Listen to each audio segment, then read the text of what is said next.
शांति। आज 17 सितंबर 2023 है। सच्चे योगी किसको कहा जाएगा? सच्चे योगी की योग की स्थिति क्या होती है, ये आज का स्लोगन बता रहा है। सुनते हैं आज का स्लोगन। मन बुद्धि को दृढ़ता से एकाग्र कर कमजोरियों को भस्म कर दो, तब कहेंगे सच्चे योगी। बाबा ने कुछ दिन पहले की मुरली में कहा है कि ज्ञान को अग्नि नहीं कहा जाता, योग को ही अग्नि कहा जाता है।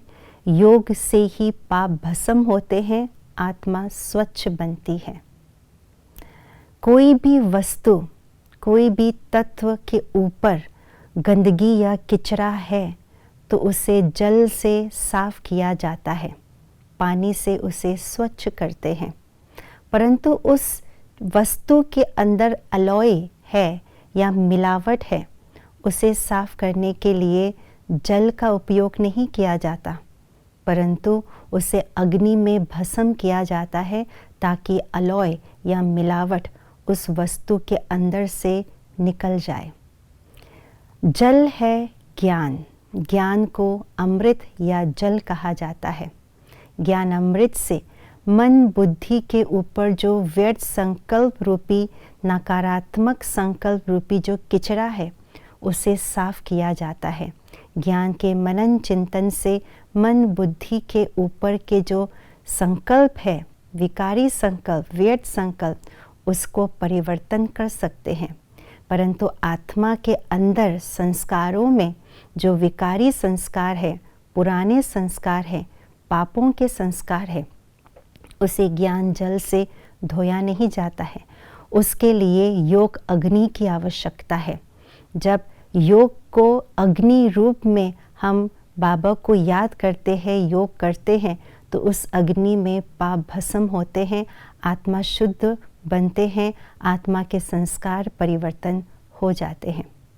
हम सब बच्चे योगी तो है ही, क्योंकि हम बाबा को हर रोज़ याद करते हैं, अमृत वेले भी याद करते हैं, दिन भर में भी हम कर्म योगी बन कर के बाबा को याद करते हैं, नुमा शाम को भी विशेष टाइम निकाल कर के याद करते हैं। तो हम सब योगी तो है ही, लेकिन सच्चे योगी है, क्योंकि हम जो योग करते हैं वो स्नेहमय होकर के योग करते, कभी रूहान करते, वो भी योग ही हैं। बाबा के साथ सर्व संबंधों का अनुभव करते, वो भी योग ही है। परंतु योग अग्नि रूप तब लेते हैं जब अपने मन और बुद्धि को एकाग्र करते हैं, एक ही संकल्प में, एक ही स्थिति में एकाग्र करते हैं, तभी योग अग्नि का रूप ले लेते हैं।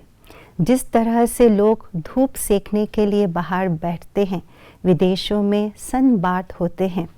सन अर्थात सूर्य की किरणें को अपने शरीर पर, उसके ताप को अंदर शरीर में समाने के लिए कोशिश करते हैं, परंतु सूर्य की शक्ति इतनी शक्तिशाली है, ये तब आभास होता है जब एक लेंस के द्वारा सूर्य के बिखरे हुए किरणों को एक ही पॉइंट पर एकत्रित होते हैं और उसी पॉइंट से और उसी लेंस के नीचे कोई कागज़ या कोई वस्तु रखते हैं तो वो जलना शुरू हो जाता है। ये है एकाग्रता की शक्ति का कमाल।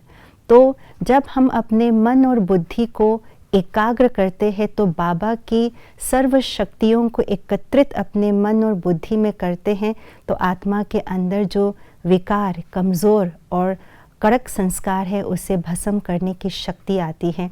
तो ये है योग को अग्नि रूप में प्रस्फुटित करना, मानो उसे अग्नि रूप देना एकाग्रता के बल से। लेकिन उस एकाग्रता को भी दृढ़ता की आवश्यकता है।